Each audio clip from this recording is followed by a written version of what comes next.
kami mulai berpikir mencari daerah yang lebih jauh, yaitu jalan dari Jayapura ke Wamena. Karena waktu itu kami belum punya fasilitas dakwah, akhirnya mau dan tidak mau jalan kaki dari Jayapura ke Wamena. Berapa lama? 3 bulan baru sampai. Ini pekerjaan bergengsi, karena Rasulullah SAW melakukan itu dari Mekah ke Madinah dalam keadaan dikejar, air susah, makanan susah. Tapi kalau di negeri ini air berlimpah, makanan berlimpah, maka nggak ada alasan bahwa jauh. Kami coba untuk jalan kaki. Kami 20 orang jalan kaki di perjalanan 1 bulan. Teman-teman saya 19 orang, mereka kehabisan energi tenaga. Mereka bilang, Ustadz, kalau kita memaksa diri 3 bulan sampai ke Wamena belum berdakwah, kita sudah dibunuh oleh orang. Akhirnya kami pergi 1 bulan, kembali ke Jayapura 1 bulan, tidak ada dakwah. Bagaimana caranya bisa sampai ke Wamena? Saya mulai menggunakan siasa, yaitu saya ke kantor desa supaya nama kami semua diganti. Foto-foto kami, KTP-nya diganti nama, yang nama Abidin dengan nama Markus, yang nama Zainuddin dengan nama Wilhelmus, yang nama Abidin dengan nama Paulus, yang nama Fadlan dengan nama Leo. Agamanya dikasih kosong. Dengan cara ini baru kami bisa beli tiket pesawat misionaris. Begitu membawa nama Markus, akhirnya bisa dibeli. Kami beli tiket semuanya. Sesudah itu besok pagi kami akan terbang ke Jayapura. Malam harinya kami menyediakan modal dakwah berupa sabun mandi 7 karton, sampo 7 karton, odol 7 karton, sikat gigi 7 karton, dan pakaian layak pakai 7 karung. Mencoba untuk berdakwah di Wamena. Alhamdulillah 45 menit kemudian kami tiba di Wamena. Ketika kami sampai ke Wamena, kami disambut oleh saudara-saudara kami, tapi sayang mereka dalam keadaan telanjang. Mohon maaf, ini bukan porno. Mereka dalam keadaan seperti ini.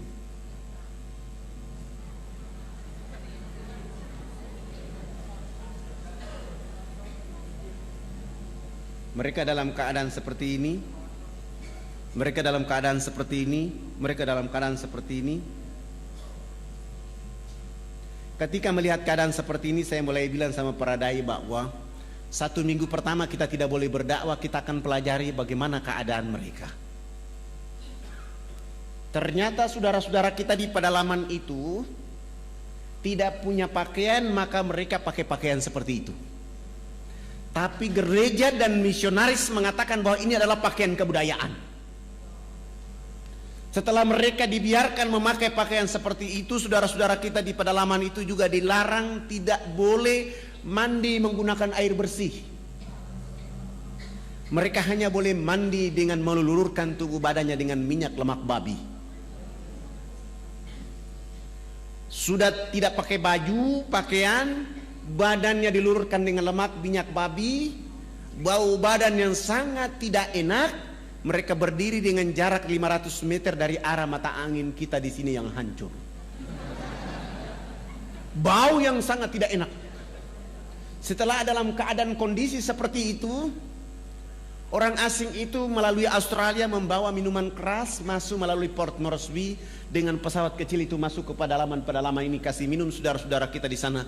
Mereka minum, mereka mabok, ada yang teler dan tidur dengan babi dalam kandang. Ada ibu-ibu kita yang melahirkan di pedalaman itu seperti binatang yang beranak di bawah pohon. Begitu bayinya keluar dari rahimnya, untuk memutuskan ari-ari dengan bayi menggunakan ujung batu yang tajam. Sesudah itu ibu anak manusia itu dilarang menyusui anak kandungnya dengan air susu di sebelah kanan. Dia hanya boleh menyusui anak kandungnya dengan air susu di sebelah kiri. Air susu di sebelah kanan dipersembahkan untuk anak babi. Mohon maaf, ini juga bukan porno, ini sengaja saya tunjukkan. Babi di sebelah, anak kandungnya di sebelah kiri. Begitu kami menonton ini, melihat keadaan ini, kami 20 orang semua menangis, mencium bumi Allah dan mengatakan kepada Allah, ini sungguh kita yang paling berdosa. Kenapa? Kita sudah merdeka bertahun-tahun, masih ada warga negara kita yang dibiarkan oleh orang lain di negeri ini dalam keadaan seperti itu. Saya bilang sama teman-teman, ini tidak ada cara lain, tidak ada peraturan lain kecuali dakwah dengan Islam. Bagaimana cara berdakwah? Menurut Allah dalam surat An-Nahl ayat 125.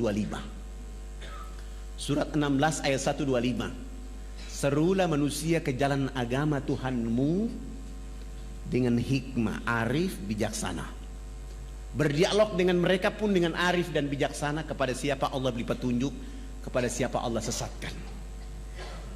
Saya mentadaburi ayat ini dengan menggunakan sabun mandi. Minggu kedua hari pertama, saya mulai mengajak kepala suku besarnya, kami bawa dia ke sungai. Begitu sampai ke sungai, saya bilang, Bapak ikut kami loncat masuk ke dalam sungai. Kami 20 orang ditambah kepala suku bersama-sama jebur masuk dalam sungai. Sesudah itu naik, saya bilang kepala suku berdiri di samping kanan saya, para dai 19 orang berdiri di depan. Dan saya bilang sama kepala suku, Bapak ikut gerakan kami. Saya kasih beliau satu sabun dan saya bilang, Bapak ikut gerakan kami. Begitu kami gosok sabun di sebelah kanan, kepala suku ikut gosok sabun di sebelah kanan. Kami gosok sabun di sebelah kiri, kepala suku ikut gosok sabun di sebelah kiri. Sesudah itu saya ambil sabun dari tangan kepala suku, saya ganti dengan sampo. Rambut kami orang Irian itu kalau belum kena air dengan sampo itu rambut tenang-tenang saja. Begitu kepala suku dia siram sampo satu botol kecil di atas rambutnya, dia keramas, rambut keribu keriting itu dia mekar kayak bunga yang berkembang. Sehingga busa sampo itu makin tinggi. Begitu makin tinggi jatuh kena hidung kepala suku.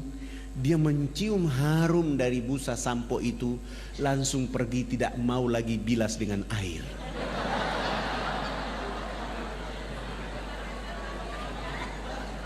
Begitu dia jalan, para dai mengatakan, Bapak kepala suku, harus disiram dengan air. Kepala suku menjawab, tidak anak, ini wangi. Rupanya selama hidupnya baru pertama mencium bau harum. Kepala suku ini 6 hari berturut-turut mandi tidak pernah bilas dengan air. Di hari ke-6 beliau ikut kami datang mandi jebur dalam sungai. Sesudah itu naik, beliau gosok sabun, gosok sampo, dia pakai koteka kayak tadi, berjalan kayak kuntilanak yang berjalan. Kena matahari, busa sabun itu kering di badan, busa sampo kering di rambut. Kepala suku langsung ke kebun bekerja seperti biasa seorang petani. Jam 2 siang dia pulang ke rumah. Pada saat pulang ke rumah Allah turunkan rahmat berupa hujan kena di tubuh badan. Busa sampo dan busa sabun yang tadi kering itu muncul kembali. Beliau gosok-gosok sampai hilang itu busa sampo dan sabun. Allah ganti dengan kesegaran jasmani. Kepala suku ini tiba di rumah, tidur dari jam 3 sore sampai jam 9 pagi hari berikutnya. Begitu pagi-pagi kami datang ke rumahnya jam 9 pagi, kepala suku langsung angkat bicara. Anak, mandi yang benar itu yang anak ajarkan. Bapak kemarin dimandikan oleh Tuhan Sang Pencipta sehingga Bapak tadi malam tidur menjadi enak. Selama ini Bapak belum pernah tidur enak seperti tadi malam. Oh, bagaimana kalau pagi ini Bapak ikut mandi? Beliau dengan senang hati ikut kami ke sungai. Hari itu baru mandi dan resmi bilas, naik tidur dari jam 9 pagi sampai jam 3 sore hari itu. Begitu dia bangun tidur, di sana ada kecerdasan, di sana ada pencerahan. Dia mulai kampanye kepada 28 titik adat beliau. Besok pagi yang berkumpul di lapangan dekat sungai itu sebanyak 3.712 orang. Laki, perempuan, tua, muda, besar, kecil untuk mengikuti materi mandi menggunakan sabun mandi yang kami bawa dari Jayapura. Begitu kami ajar dari jam 8 pagi sampai masuk waktu jam 12 siang belum tuntas karena orang saking banyak. Saya skorsing pelajaran mandi karena kami mau sholat duhur. Kami kalau di pedalaman Irian itu tidak bisa sholat di atas permukaan bumi karena babi sangat banyak. Kebetulan kami 1 minggu sudah buat panggung di tengah-tengah lapangan itu menjadi masjid dan musola kami. 3.712 orang itu saya bilang sama kepala suku yang sudah mandi jangan pulang. Yang belum mandi juga jangan pulang. Nanti kami selesai sholat duhur, kami akan melanjutkan pelajaran mandi. Mereka 3.712 orang itu mereka duduk di bawah panggung dan kami 20 orang naik di atas panggung.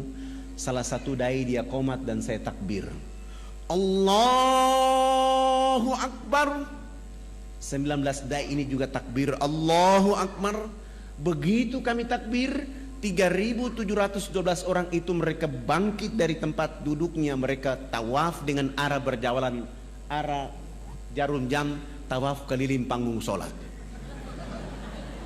Apa yang mereka lakukan? Mereka berputar keliling panggung sholat dengan berlawanan arah jarum jam seakan-akan orang lagi tawaf di Ka'bah. Mereka perhatikan gerakan-gerakan sholat duhur yang kami lakukan.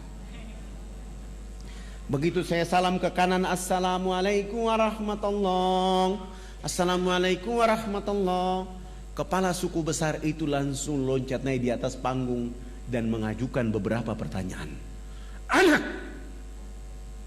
kenapa anak dengan teman-teman berdiri dan angkat tangan dan mulutnya bicara-bicara? Itu maksudnya apa? Saya bilang subhanallah, baru mandi cerdas begini.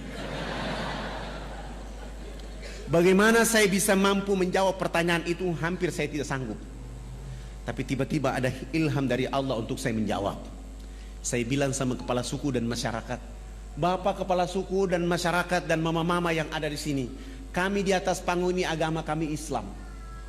Dalam agama kami diperintahkan Tuhan Allah Sang Pencipta dalam satu hari 5 kali menghadapnya di saat dan waktu yang ditentukan. Tadi kami berdiri mengangkat tangan itu artinya kami menyerahkan sepenuhnya kehidupan, diri, jiwa raga kami kepada Tuhan Allah. Yang kami bicara-bicara itu adalah Allah Maha Besar, sementara kehidupan kami dan diri serta jiwa raga kami sangat kecil sehingga tangan kiri kami malu menutup dada kami, tangan kanan kami pun malu menutup tangan kiri dan dada yang penuh dengan kehinaan. Kami menyerahkan sepenuhnya jiwa raga kami kepada Tuhan Allah. Kepala suku langsung mengatakan, ini agama yang benar. Menurut Bapak kami sudah Islam. Tapi kenapa sesudah itu anak dengan teman-teman bongkok badan? Apa artinya bongkok badan? Maksudnya kenapa ruku?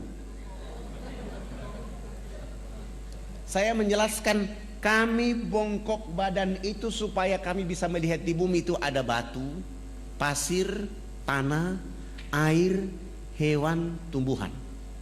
Semua itu fasilitas dari Tuhan Allah kepada manusia. Dipelihara, dilindungi, dinikmati oleh karena nanti untuk manusia berikutnya. Ini agama yang benar. Menurut Bapak kami sudah Islam. Tapi kenapa sesudah itu anak dengan teman-teman tunduk mencium papan? Apalagi artinya tunduk mencium papan? Kenapa sujud? Saya menjelaskan, kami tunduk mencium papan itu pertanda kami menangis kepada Tuhan Allah atas kejahatan, maksiat, dosa yang kami lakukan di bumi. Kenapa kami lakukan itu Bapak kepala suku dan mama-mama? Karena sebentar kami mati nanti, kulit, daging, darah, tulang akan dilebur menjadi tanah. Sebelum dilebur menjadi tanah, kami menyatukan telapak tangan, kepala, lutut dan kaki untuk menangis meminta ampun kepada Dia Allah yang Maha Tinggi. Ini agama yang benar. Menurut Bapak kami sudah Islam. Tapi kenapa sesudah itu anak dengan teman-teman lihat ke sebelah kanan mulutnya bicara-bicara, lihat ke sebelah kiri masih bicara-bicara? Saya jawab lagi, kalau tadi kami mengangkat tangan adalah menyerahkan sepenuhnya jiwa raga dan kehidupan kami, sesudah itu kami bongkok badan untuk melihat fasilitas yang diberikan oleh Allah. Setelah itu minta ampun. Selesai minta ampun, kami lihat ke sebelah kanan. Kalau belum ada orang yang tahu mandi, tugas kami mengajarkan mereka bisa tahu mandi. Melihat ke sebelah kanan, kalau belum ada orang yang tahu berpakaian, tugas kami mencari pakaian untuk menutup badannya. Ada yang lapar, tugas kami mencari makan. Ada yang sakit, tugas kami mencari obat. Sesudah itu melihat ke sebelah kiri, kalau belum ada orang di bumi ini yang mengenal Allah dan Rasulnya, tugas kami datang memperkenalkan Allah dan Rasulnya kepada mereka. Begitu mendengar penjelasan saya, kepala suku besar langsung mengatakan, kepada kami 20 orang, kalau begitu kami tidak boleh duduk di atas panggung sholat itu. Kami turun duduk di bawah menemani 3.712 orang. Mereka 6 kepala suku naik di atas panggung menggantikan kami. Mereka bukan sholat, tapi mereka rapat adat membahas kehadiran kami di sana. Rapat adat 1,5 jam kemudian, kepala suku besar menyampaikan pengumuman kepada 3.712 orang di lapangan itu. Wah, wah, wah, wah, wah, hubulokanaya.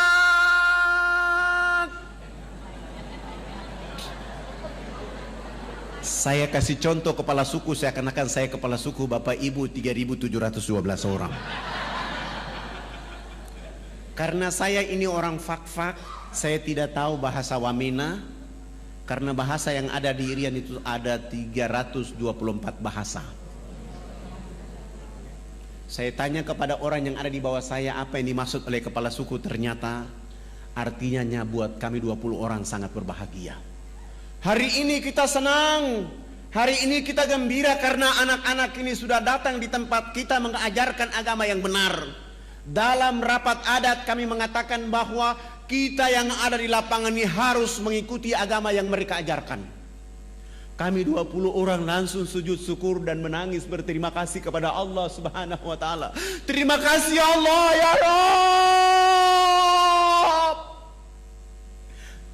Kami belum menyebut namamu ke dalam dada mereka. Kami belum mengajarkan nama kekasih Muhammad ke dalam hati mereka. Kami hanya bawa rizkimu berupa sabun, odol, sikat gigi ya Allah ya Rabb.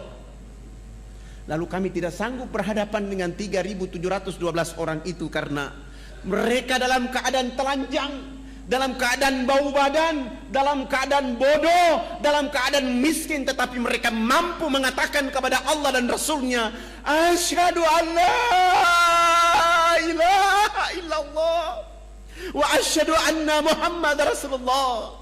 Ya Allah, mereka dalam keadaan miskin, telanjang, bodoh di bumimu. Dakwamu tiba di tengah-tengah kehidupan mereka. Mereka menyebut namamu. Pelihara dakwah ini, jaga dakwah ini, lindungi dakwah ini agar semua orang di negeri akan menyebut namamu dan nama Rasul Muhammad SAW.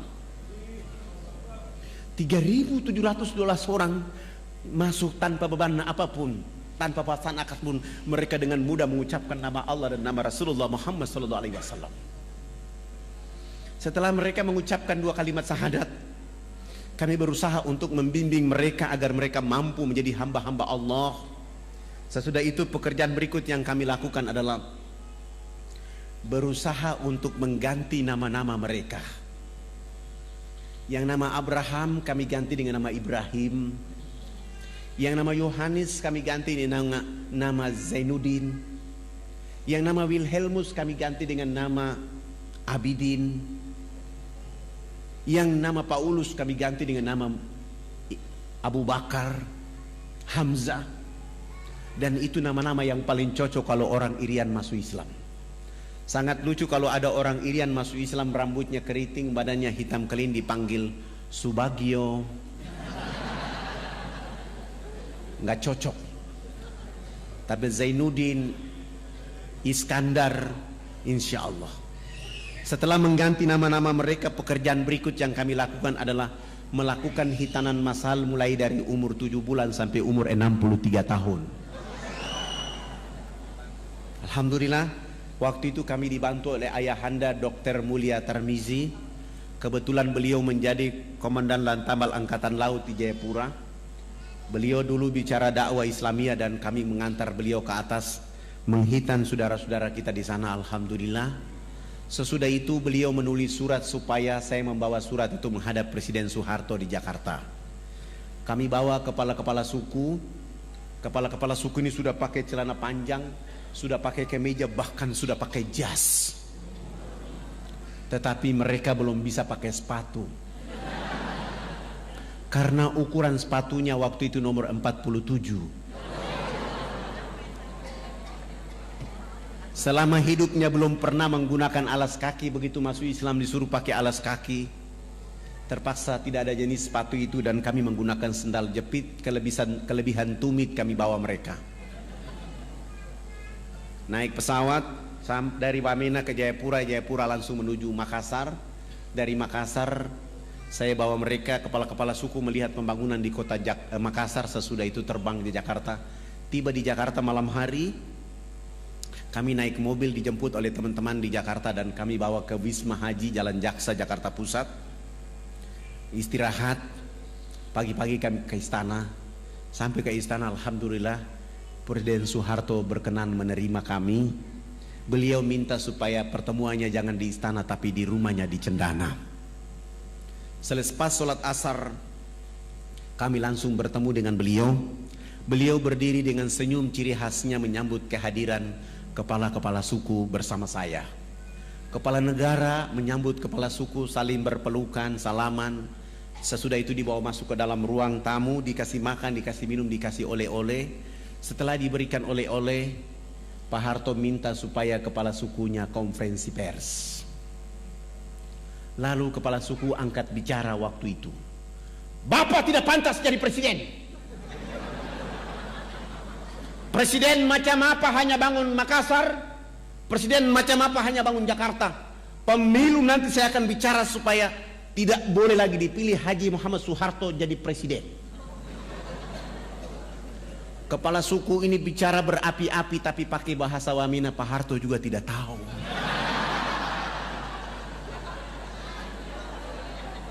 Tapi karena Pak Harto memiliki positive thinking, melihat gerakan kepala suku, beliau pasti punya feeling bahwa ini terjemahannya pasti bagus. Mohon diterjemahkan. Saya tidak menerjemahkan bahasa itu, tapi saya mentadaburi makna di balik permintaan bahasa itu. Wartawan TVRI waktu itu kasih saya dan saya menjawab bahwa Bapak Presiden yang terhormat, hari ini kepala-kepala suku sungguh bahagia bisa bertemu dengan Bapak Presiden. Dan kepala suku tadi mengatakan bahwa Haji Muhammad Soeharto layak jadi Bapak Pembangunan Nasional. Dengan cara itu Pak Harto langsung menelpon Menteri Agama, kepala-kepala suku yang tadi datang itu diberangkatkan haji pada tahun itu juga. Dengan cara tadabur bahasa itu beliau menelpon Menteri Sosial, kami dibantu 417 unit rumah layak huni. Beliau juga menyumbang 1000 karung pakaian serba baru. Beliau juga menyumbang 600 karton sampo, 600 karton sabun, 600 karton odol sikat gigi. Dan plus beliau menyumbang 28 masjid kepada 28 kampung yang masuk Islam. Dan beliau mengatakan dakwah Jakarta Wamena tidak boleh menggunakan kapal laut tapi menggunakan kapal pesawat Hercules dari Halim Perdana Kusuma. Alhamdulillah dengan kekuatan itu kami terus melakukan kekuatan dakwah dan bergeser. Setelah Wamena ini hidup, nanti kalau ada bapak-bapak ibu berkenan datang ke Wamena, jangan tinggal di kota Wamena tapi jalan kaki 175 km ke dalam. Kita akan mendengar suara-suara Islam di tengah-tengah hutan itu. Ada saudara-saudara dan anak-anak kita yang rambutnya keriting, badannya hitam kelin, tapi dia sanggup ajan di waktu duhur, asar, maghrib, isya, bahkan di waktu subuh.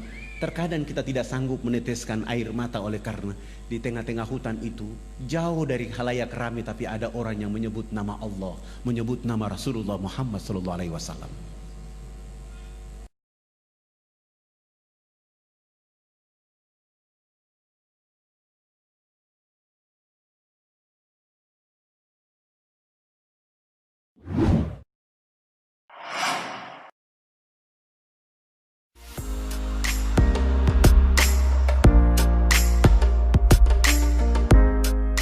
Assalamualaikum warahmatullahi wabarakatuh.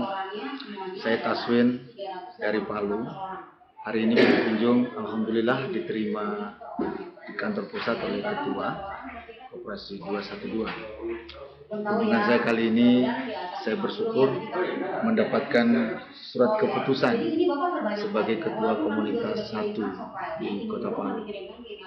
Dengan SK ini, saya berharap segera akan membentuk 212 MAD dan persiapan ke arah sana.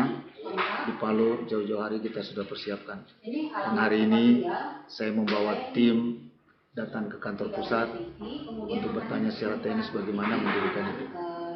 Saya berharap dengan surat keputusan ini, Kota Palu, Sulawesi Tengah kabupaten dan kota. Dalam target kami segera akan terbentuk komunitas-komunitas yang kemudian bisa melahirkan 212 MAT. Palu dengan semangat 212 ini, dalam pengalaman saya, ini adalah satu kota yang luar biasa. Antusias masyarakat, animo masyarakat, semangat masyarakat untuk menyambut dan berpartisipasi menjadi anggota itu luar biasa. Dan hari ini semoga dengan SK ini semua rencana bisa berjalan dengan baik.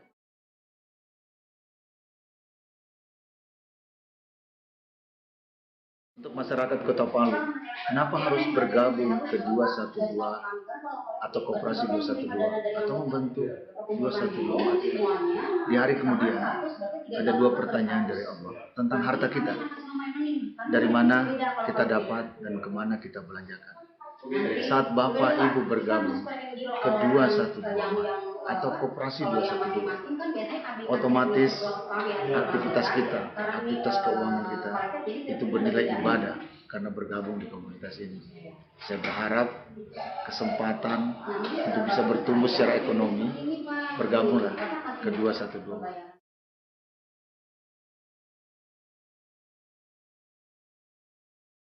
Bapak Ibu yang hendak bergabung ke 212, Koperasi 212 dan 212 boleh menghubungi saya di telepon 0812 450 8877 0812 450 8877 dan nomor ini juga bisa menjadi nomor WA kontak saya.